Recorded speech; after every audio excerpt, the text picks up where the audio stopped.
Hi, welcome to The Pulse, the podcast where we explore the heartbeat of life and work.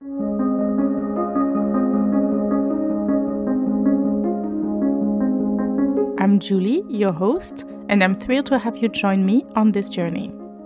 Every 2 weeks, I will bring you a regular dose of inspiration, practical tips, and regular stories about personal development, wellness, and career growth.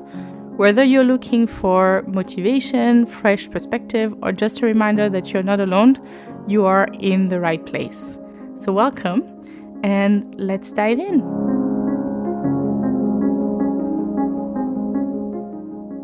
Hi, welcome to The Pulse. I hope you're doing well. I think this is our episode 27, and today I would like to talk about a topic that actually is basically the genesis of this podcast in the first place. Back in 2024, I wanted to create, back at the time, even started in 2023 actually, I wanted to work on helping people return to work after being absent, mainly after sick leave, but also for the case scenarios, I was interested in supporting such process because for me, I knew how difficult it had been for myself, and I'll talk in a minute about it, but also how, based on having talked to other people, how challenging it was. And based on that, it was really from an angle where I wanted to help others through different programs. And then as I saw that while it was very common and very understanding and people wanted it, the people that needed it wanted it in a way, but that it was not reaching beyond and that it needed reaching beyond in order for support, for financial support, etc.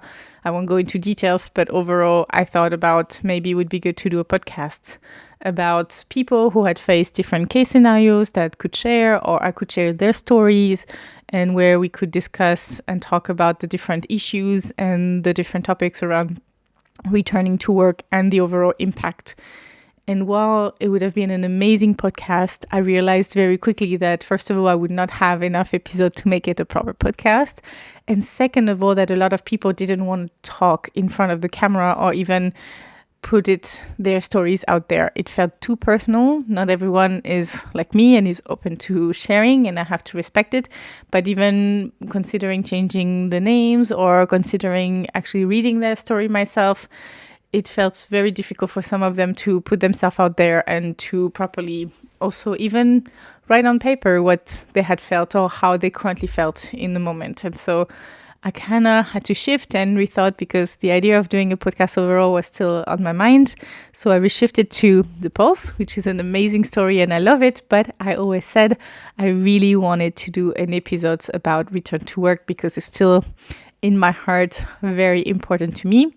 So today I would like to talk about the topic, about also giving you some insights of how people may feel, what you have to consider, if this happened to yourself, if this also happened to a friend of yours, or even if potentially a colleague or one of your direct reports is dealing with that. And we'll talk about what's available out there. And of course, it's highly dependent on country to countries, but there are pieces that you can do or things that you can consider, and also how you can help them overall.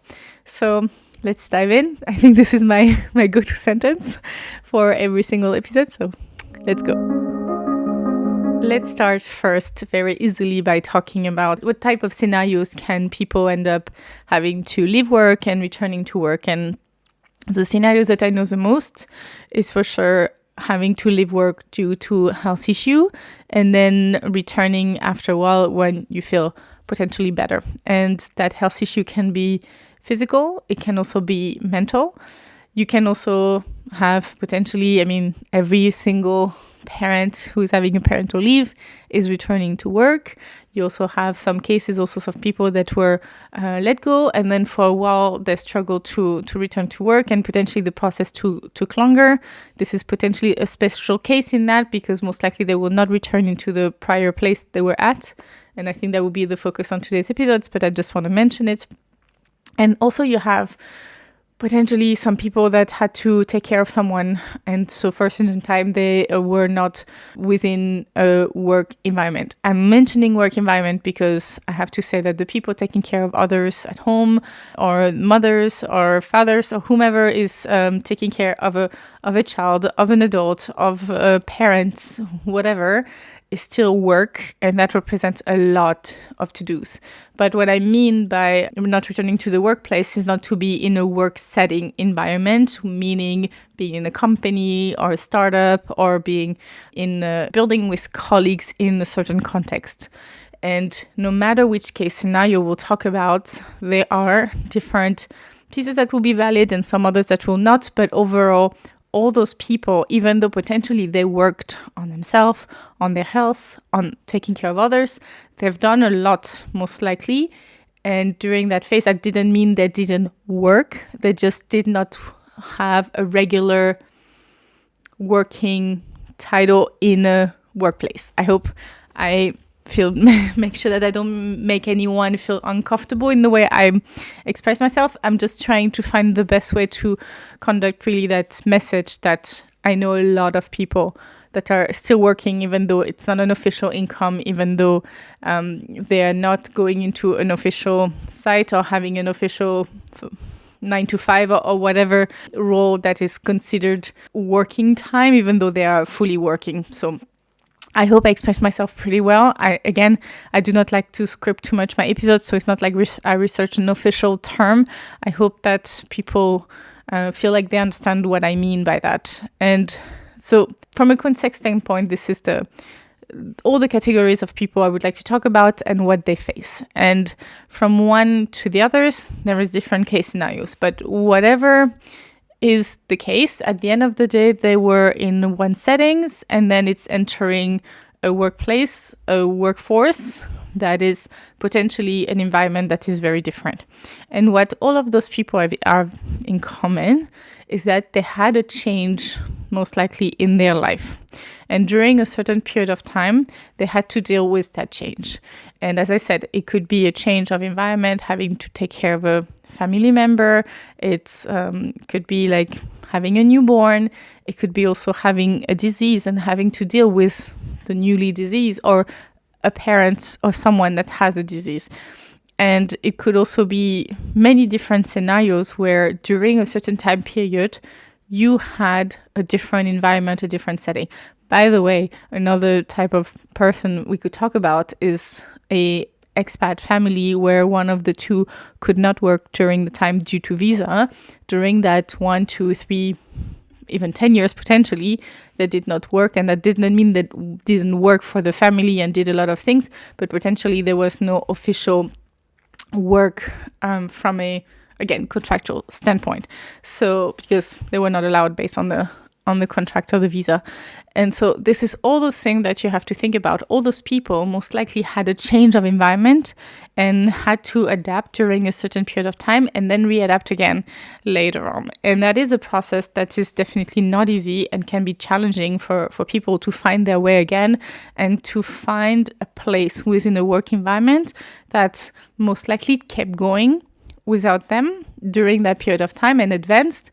And therefore, if they go back to a work environment, it's not the same environment as before. So let's talk about the different pieces that can happen when it comes to what they face overall. The first one I'll talk about, because this is the one that I face the most for myself, is I take someone that has been sick, and my case scenarios, I was sick and I had to deal with chemotherapy for about 6 months. So I was away from the office from May until I think it was mid to end November of the same year. So it was still considered a short time. But during that time, I learned I had cancer. To deal with chemotherapy, my body was weak. I had to deal with a lot of changes in how I was doing day-to-day tasks, and also work move forward. There was actually a reorg happening in the middle, and my colleagues were moving forward with tasks, with day-to-day. I was also seeing my friends I think I had 2 friends who moved across the world. I had another friend who had a job change. So a lot of things changed even if it's within 10 months, 1 year, or even less sometimes. A lot can happen. And during that time, you may be, if you are the one who has been sick or has been away, it can feel overwhelming to think, oh, wait, I'm here doing what I have to do for myself. But at the same time, I see everything that is happening next to me and that I'm potentially missing out in some ways. And that can create a feeling really of fear of missing out, FOMO. Let's put it that way. And that potentially create also this eagerness or this feeling of for some people to want to come back faster or want to get back to regular life. I put it in quote because this is definitely not regular life. Everything is regular life in some way, but it can be triggering for some people. And what I saw when I came back, just to share personally my story, is that I wanted to come back so fast because I wanted to get back to the old me, get back to my old life, feel normalcy again. But I didn't expect, first of all, that my body was physically a lot weaker, that my mental health had not dealt yet with what I had lived. And during the period of chemo, I really dealt with how I'm feeling and what I'm feeling, or like of the fact that I have to beat cancer, but not about what this meant, that I almost died. The fact that this changed completely the course of my life, also how I viewed life overall completely changed. But I was not yet in the process of dealing with that change. I was really just in the focus on beating cancer, full stop, and all this almost came after, and we'll talk in a minute about it, but I feel like this is all what I'm saying. But just to continue on the journey, and also the people around me struggle to know what to say, because it's not easy to talk to someone who has lived. What do I say to someone who had cancer? Not easy. I feel potentially uncomfortable because that reminds me of someone that I know also is sick, or potentially it reminds me of a parent that died, or potentially it's like, oh, it's a scary disease that scare me even more. And I talk about this one, but it's valid for everything. It's valid if you know that the person has been away for a year, 2 years, taking care of a parent and end of life parent, for example, and that parent finally passed away. What do you say? What do you say to, like potentially a family and the child is born, but actually the child is born sick? What do you say? And many, many different situations. I think the one where it's easier as an external person to say is whenever the person was on maternity leave and came back healthy, everything is okay, but still the parent most likely has to deal with a lot of change in their life, handling a small child, having to figure out dealing with a new family dynamic, the worry of staying at work when they wanted to go take care of the kids, etc. So there is a lot of scenarios where this change is, first of all, difficult to handle for the person, but it's also difficult to handle by basically the colleagues, the other people from the outside, of like, how do we balance? How do we work on this together? How do we help and understand each other in this current context? This is where you really have to be very patient, I have to say, and also very understanding that potentially you're not going to get everything right. And I have to say that I had some amazing, amazing people surrounding me, but even if they were amazing, they could not do everything right. And there was moments that we didn't understand each other. There was moments I clashed with my boss at the time, not because she didn't do anything wrong. It's just the fact that I was in a certain context, struggling myself to deal with a certain situation, a certain change. So it's not easy, no matter the situation. So you have to understand that if you're the one dealing with return to work, if you're the one who has a colleague returning to work, if you are the boss of someone returning to work, it's not going to be an easy situation. And you just have to be patient and to help each other work together. How can you help each other? The first thing you have to do is basically almost to have that open and honest conversation with the person. And I would recommend this is between the boss and the employees, potentially HR or whomever. If there is a psychologist, if there is an organization within your company that is supporting the return to work, and someone, a trusted person, then I would also definitely involve them. And this is kind of like a work that, in my opinion, has to be done together with the 4 different parties, and basically to work together and define together kind of an approach to that return to work. And I'm not talking about what is already preset within companies. A lot of time you have already, at least in some European countries. So I know it's the case in France. I know it's the case in Germany, where you have the possibility to do a slow return to work with potentially some hours a week, etc., and grow. But this is not for everyone, first of all. And also, this is not automatically only what you need, because yes, there is a physical component. As I mentioned earlier, I was exhausted and I definitely could not at the very beginning work more than a few hours a week. But there is also the emotional part. And this is what I really want to talk about. So from an emotional side, I think you need to kind of set up this multi-discussion and start from a point of like, okay, how do I feel right now?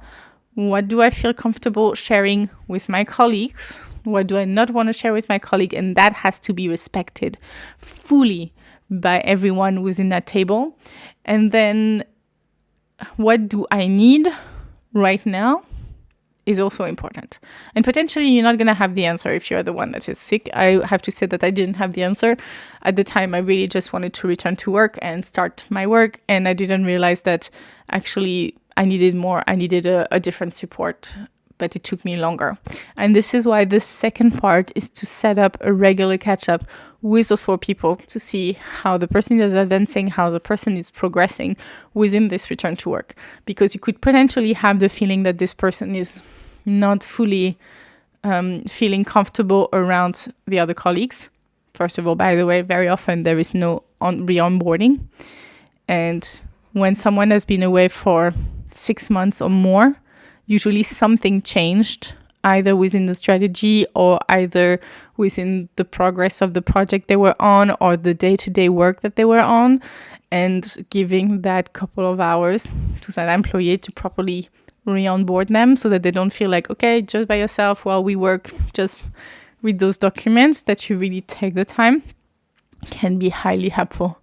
So I would suggest to do that to every single person that can.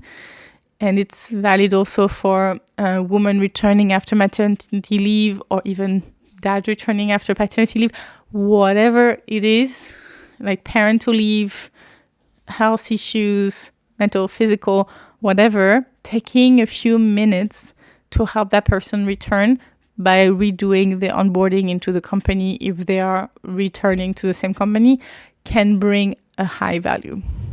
And as I mentioned, for the rest, it's really about setting up a kind of a plan. How regular do you meet? How do you exchange and trust each other? Because the more you're going to be able to exchange, potentially your thoughts are going to evolve, your feeling is going to evolve towards what's happening, how am I coping with the change, etc. I give again my example, but here I've talked to other people, so it's not only me, but I don't want to talk about other people because I want them to feel comfortable. So I will really only share my example in that case. But when I returned, I had said, okay, no, I keep the fact that I had cancer to really my very close team knows and my leadership knows and HR, that's it. Actually, I realized I was on campus and then people were like, oh, Julie, I haven't seen you in a very long time. Or, okay, oh yeah, who are you again? Oh yeah, we met a year ago. Things like this that really felt like, oh my God, those people, they knew me. They have seen me so many times. But it's natural people forget you. Because even if you are a top performer, people get busy with their own life and they don't realize that then potentially you feel even more lonely because you feel like I've lost my network. I've lost the people that knew me and I have to start over. And it's not a good feeling. So couple of months after, I was like, okay, but I almost want to talk about it. And I exchanged even with a diversity lead at the time, and we exchanged about it. And he said, well, maybe you need to write about it. You need to express yourself. If this is something that feels for you very uncomfortable, then maybe this is a way to go for you. And again, it's not saying that this has to be the same way for everyone. I'm just trying to give you an understanding that at the very beginning, I didn't want to share. To then a few months later, I was like, okay, I want to talk about it because I have now short hair because I removed my wigs after a few months in the office. I am very different than before. People forgot about me, etc., etc. And I wanted to express why, but I wanted still, of course, I didn't want to look weak. I didn't want to feel like I was different than everybody else. So it was a lot of exchange, work, and time where I was going back and forth. And you need to let the employee, the person, go through that. And again, I'm mentioning my story, but it's valid for many other. If you have to take care of someone that is ill, potentially when you come back, you don't want to talk because you potentially don't want to have people asking you, oh, what happened? Oh, I'm so sorry for you. Oh my God, can I do anything? Oh, give me some details. Some people don't want to talk about it. And you need to let those people decide if they want to talk about it or not, to give them the space for a blank, to make them feel comfortable, but you can't force them to talk about it. Some people are going to want to, some people are not going to want to. And it's valid for 20, 30, 40 years later. It's still valid that potentially someone is not going to want to talk about something hard that happened to them. They might stay and say something basic like, oh, I did this, or this happened to me, full stop, and don't want to give the detail. And you have to also respect this piece. So it's a challenge. And this is why it was so important for me to start these episodes, because you're not going to get it perfectly, but you have to understand that the person's feeling is going to evolve along the way in either direction. Wanting to share more, wanting to share less, is going to stay the same. Potentially at some point they're going to be angry, they're going to be happy, they're going to find a different way of life, they're going to want to change something, and you have to support them through this process. If you want your employee to perform, or you want your colleague to perform, or to be, or you want everyone around you to be okay, for this you need to ensure that you have the people are happy in their job, and that return to work is a time that potentially will be a struggle, will be a readjustment also for the colleagues, by the way. And so until you find the right balance again and you find harmony within that group, you have to give the space for the person returning to find happiness and to feel good again and to feel comfortable. Now I want to talk also about, returning to work after maternity leave or paternity leave, parental leave. Let's go parental leave, because this is also the case when I'm not a parent, but I have a lot of friends, family members who are parents, and I've seen them in the last couple of years, and I've seen the differences in terms of how easy for some of them it is to return to work, how hard it is for some of the others. And there is no right and wrong. They're all amazing parents. They're all amazing employees, by the way. They're all amazing at their work.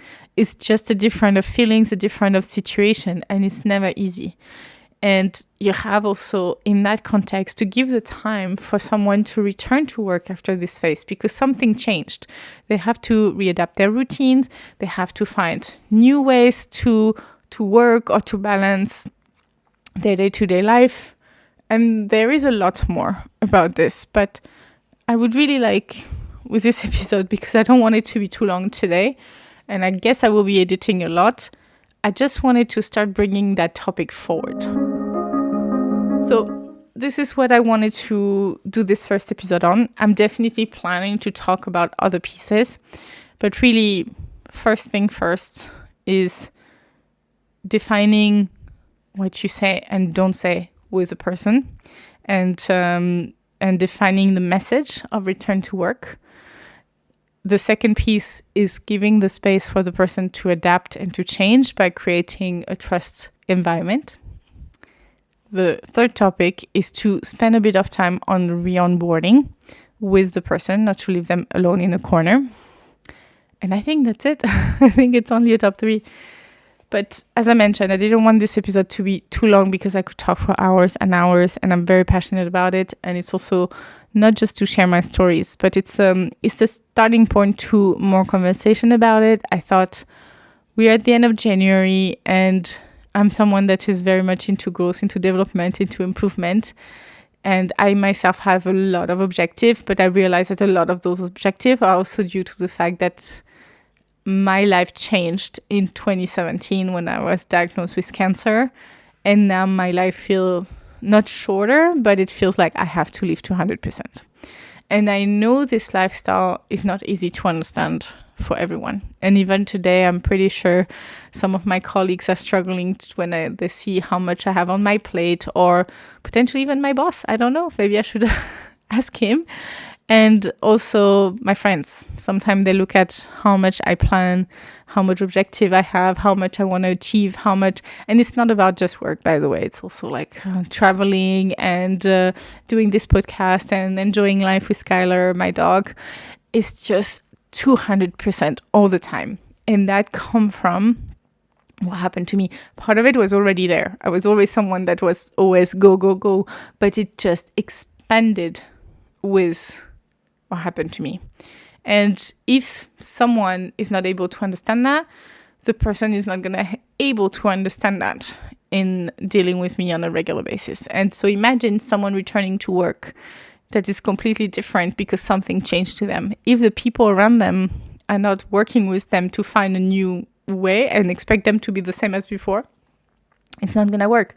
They're different. Something changed in their life. Something drastic happened to them that made their life and their purpose and their view of the world change and evolve. And so you cannot expect the same balance for your team as before. You can't expect the same balance around you as before. So you need, as a leader, you need as HR, you need as social worker, and you need you as also the person that is going through the change to understand that this is a new reality, it's different, and you cannot expect the same thing. And it's beautiful, but it's also hard. And it's going to be months and months of hard time. I have to say it myself. It took me years to get to be fully okay with what happened. And still, some days, I think my therapist would say, potentially I'm not. But it's a change. And for a long time, it took me really a long time to understand that I was never gonna be back to who I was before, but I was just a different person. And what does that different person is? And of course, potentially some people are gonna be wiser and being able to understand that. And as I said, depending on the context, but sometimes something huge happened to you and it takes time. So I think I spoke a lot. I think potentially I said the thing backwards. So let's see how the editing goes. I hope I have enough because we are Monday. It's again for Sunday. I should have recorded over the weekend, but I was quite tired. And as I mentioned, I have a lot on my plate at the moment. And I still want to do these episodes because I really enjoy doing them. And I don't like to overly prepare as well because I really want to speak from the heart. As a friend said, your episodes don't sound like AI. So I'm appreciative of that comment because I really don't want to sound like AI. We will do an episode on AI, but from a different perspective. But anyway, I hope you liked it. I hope this also inspires you to consider the colleagues around you or the people around you and how their new life or their changes can impact them. And I want to say to all the people out there that are going through it that I'm always happy to exchange. I'm always happy to support in any way. It's, as I said, it's really a cause. And I would love one day to make it something bigger. But for now, please don't hesitate to reach out. Also, thank you to everyone who was there. Thank you to everyone who dealt with the difficulty and the challenges. I have quite a list of names.